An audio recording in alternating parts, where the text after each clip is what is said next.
Audiobook Academy. Book Summary. The Breadwinner. By Deborah Ellis. During a war, the novel's plot takes place in Kabul, Afghanistan's capital city.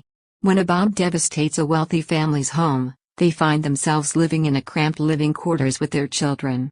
The Taliban, Afghanistan's ruling party, forbade women from leaving the house unless they were accompanied by a man, making the father the only one who could support the family. When her father went to the market, Parvana, the protagonist of the tale, went outside with him. Because her father had a foot amputated, she assisted him in walking. While her father was at work, Parvana observed the people around him. When the Taliban kidnapped her father, she was able to use her time with the salesman and her father to her advantage. She disguised herself as a boy so that she could walk around without fear. She'd do some market work and read letters from the Taliban, who were all illiterate. With her friend's help, the two of them devised an idea to gain money.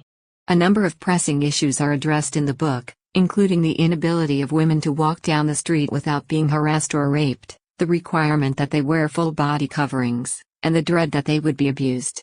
Homa, who witnessed her family dead on the street but had to leave them and fled to rescue herself, is just one of many people who lost their families and went through terrible hardships.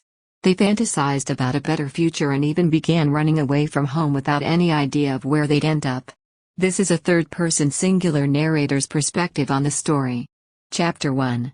When Parvana's father lost a leg, she had to leave the house to help him get to the market. In her culture, women were not allowed to leave the house alone, so she couldn't leave him behind. In addition to being denied the opportunity to attend school, women were also deprived of an education.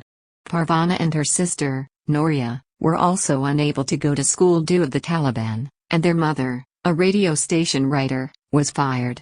Their 5-year-old sister Mariam and 2-year-old son Ali were also confined to the room for the duration of the ordeal.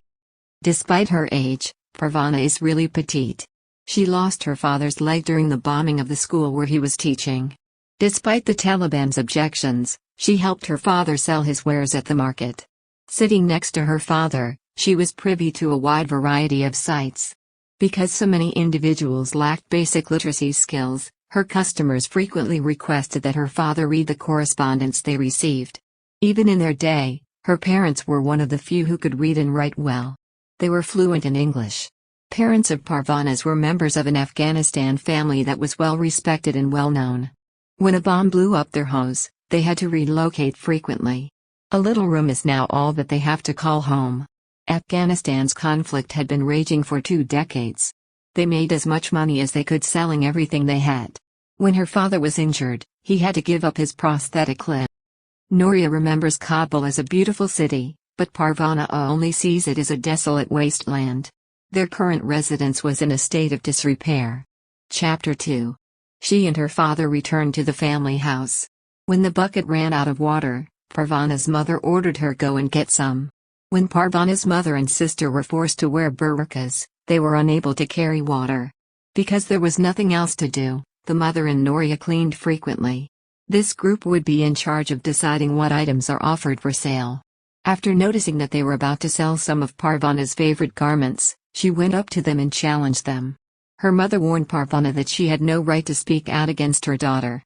The fact that Parvana's mother was constantly on her sister's side was a source of irritation for her. He was named Hossein, and Parvana also had a younger brother. When he was 14, a mine exploded and he was slain, leaving behind a baby named Parvana. Parvana's father was a history teacher, thus she grew up in the shadow of his tales. Her father was kidnapped by 4 Taliban soldiers as they slept. Because he was educated in England, they began berating him.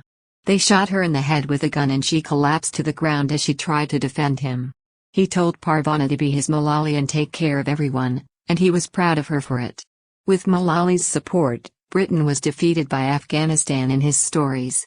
When the troops came to take her father away, Parvana began to fight back by beating them. She feared that they would discover his box of books, which she had hoped to keep safe. Chapter 3. 3 of them cleaned the apartment after the military had left. Because she couldn't stop thinking about her father, Parvana had trouble drifting off to sleep. In the early hours of the next day, Parvana and her mother set out to free her father from prison. After protesting at the guards that they were here to retrieve their husband and father, they were kicked by the guards. They left because they had come to the conclusion that they were wasting their time. Chapter 4. They arrived home late and promptly passed out. Nothing noteworthy occurred over the course of the days. When they ran out of food, no one was brave enough to tell their mother about it. "That's why I'm going to the market with you, Noria, to grab some food." When she observed her brother's exhausted and famished face, she decided to brave the journey alone. Chapter 5. She was never alone when she went to the grocery store. She began by purchasing naan, a type of Afghan bread. Because they couldn't enter a business, the women had to yell out what they needed to passers-by. It wasn't clear to Parvana whether or not they'd regard her as a woman. She was confronted by a Taliban member, but she fled. Wira, one of her neighbors, had just arrived at her mother's house and was about to meet her. Her mother's health is finally improving, and Parvana is relieved that someone is there to help her. Wira took good care of her mother and went out to get her some drinking water. They had a late-night conversation and agreed that they needed a strategy. Chapter 6. They came to the conclusion that dressing Parvana as a guy would enable her to work in the market and make some money. Hossein's garments were intended to be on her. At first, Parvana was hesitant to agree to the proposal, but she eventually agreed. She put on a costume and no one could tell she wasn't a man. Afterwards, she went to the market with some money from her mother. When Parvana stepped out, she realized that no one was looking at her, so she got some rice and shirt without incident. After Wira's departure, she returned home to find her mother despondent and Parvana dressed in her dead brother's clothes. Chapter 7. Her mother told her to go to the market the next day and try to make some money as her father had. Parvana was overjoyed by the news. Her mother instructed her to just tell that she is her father's nephew, Qasim, if someone inquires about her identity. One of the men passing by requested if she could read after a while. He was a Taliban, and he was overcome with emotion when she read his letter to his deceased wife. Taliban were not viewed in this way by Parvana at all. Parvana returned to her home after a guy purchased some cloth from her and was pleased with her earnings. Chapter 8. As a way to keep everyone busy, Wira and her mother decided to launch a magazine together. The children were meant to be taken care of by Noria, but she was absent. Miriam accompanied Parvana outside because she was disguised as a boy and she needed water. She hasn't left the house in over a year and a half, and her old shoes didn't fit, so they wrapped her legs in fabric. She had good days and bad days in the office. Parvana was surprised to see her father one day. He didn't notice her, so she started shrieking. Finally, the man inquired as to the identity of the youngster in question. It wasn't her father, as it turned out. She began to notice small details on the cover she was working on. First, she came upon some fabric, and then she came across a bracelet. She was always able to blame the wind for her problems. To find out where it came from, she inquired. She saw her friend, who was also dressed as a male and selling tea, among one of the groups of lads she encountered. Chapter 9. Their new names were exchanged, and they immediately got to work devising a strategy for boosting their bank accounts. To welcome her family, Parvana extended an invitation to her residence. They were happy to see her again. They'd run into each other on a daily basis at the market. In the window, Parvana spotted a woman tossing things upon her dress. A well-knit handkerchief was the next thing she threw her hair. Shahja, a close friend of hers, showed up and informed her that she has a plan, but it won't go over well with her. Chapter 10. Somebody had told them to go bone digging. However, Parvana chose to go through with it, despite her reservations. They arrived at a cemetery located in a heavily bombed area. Even though Parvana had to go home for lunch, they kept digging even though they had a lot of money in the bank. They made the conscious decision to keep their employment a closely guarded secret so that they could invest their earnings in expanding their product line. Chapter 11. In front of her mother, she revealed what she'd been up to and presented her the cash. They had enough money after 2 weeks to buy the trays they needed to show off their wares. When they returned to the market, Parvana was given another gift by the woman in the window. They were strolling around town when they came upon a stadium and decided to start a gum and cigarette stand there. There were no fans in the stadium when they arrived. Taliban were seen severing the hands of thieves. They were able to get away by hiding behind the bleachers. Chapter 12. A few days ago, Parvana decided to stay in. She made the conscious decision to block out the horrific events that had occurred. Shahja informed her that she planned to travel to France in the spring.